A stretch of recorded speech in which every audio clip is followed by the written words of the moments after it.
Hello, I'm Steve Cathey. I am candidate for City Council for Ward 3. Excellent. And then would you tell me a little bit about yourself? So where are you from and what do you do for work?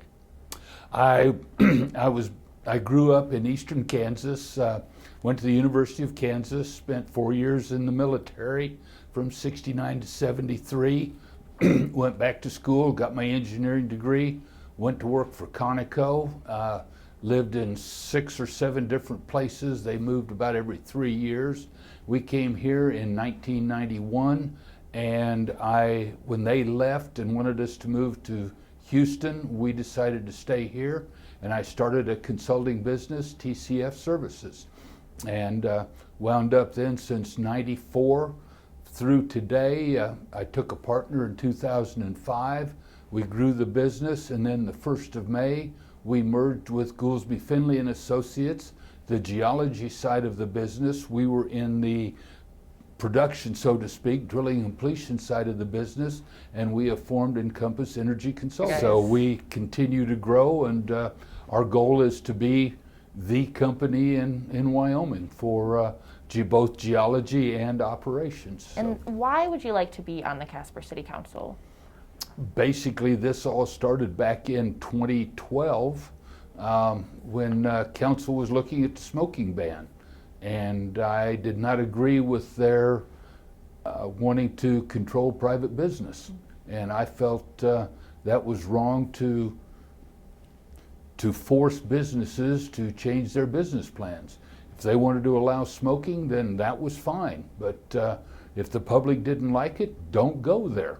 Use your dollars to vote. And the sad situation about it was, without it being a county-wide ban, all they did was switch the businesses from the city limits of Casper to the outlying areas, which that's something that people need to be aware of when they decide to implement Casper-only or ideas and ordinances, as we do have surrounding communities that are more than willing to take up the slack in the business.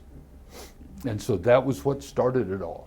Mm-hmm. And then when I ran for re-election in 16, Chris Walsh, former police chief, etc., won the election, and council reappointed me then a year ago this time, to finish filling out his term. And part of that, I agreed to run this time. And I feel like I am one of the only, not one of the, I am the only person currently on council that has actually run a business with employees and had to expand as the oil and gas business expanded, and have had to contract as the oil and gas business has contracted. And I am responsible for signing the front side of the paychecks. So that's, I bring that to the table, along with now I have had 5 years of council budgeting projects, how enterprise funds work, all of the financial side of the city government. And then what are 2 to 3 highlights of your campaign or issue areas you're passionate about? And then how would you affect change in those issues as a council member? One of the things that we need to be watching right now is the spending of our money, not only the normal tax money, but the sales tax money.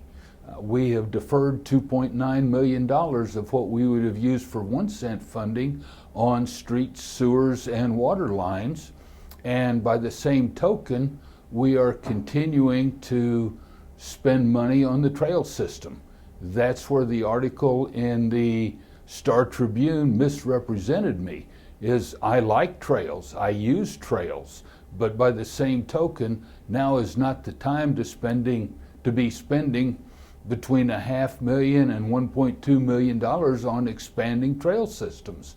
We need to be focusing on the big 5, which is water, sewer, police, fire, and waste disposal. So that's where I come from, and we need to watch where we spend our money.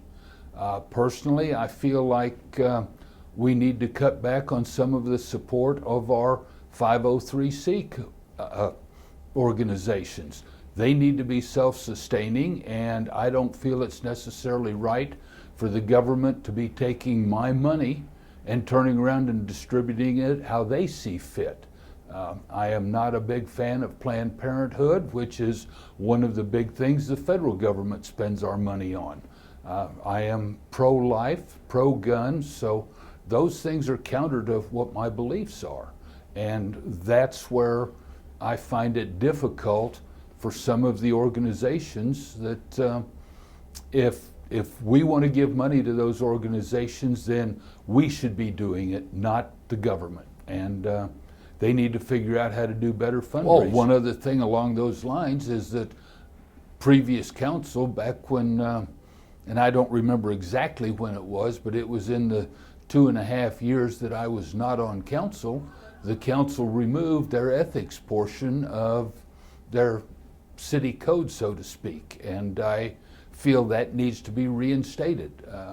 Every business and every private business that I know of, and particularly major corporations, have a code of ethics. And basically at this point, all we were relying on is state statute. And there is more that should go along with that than just what's written in state statute. And part of it goes along with perception.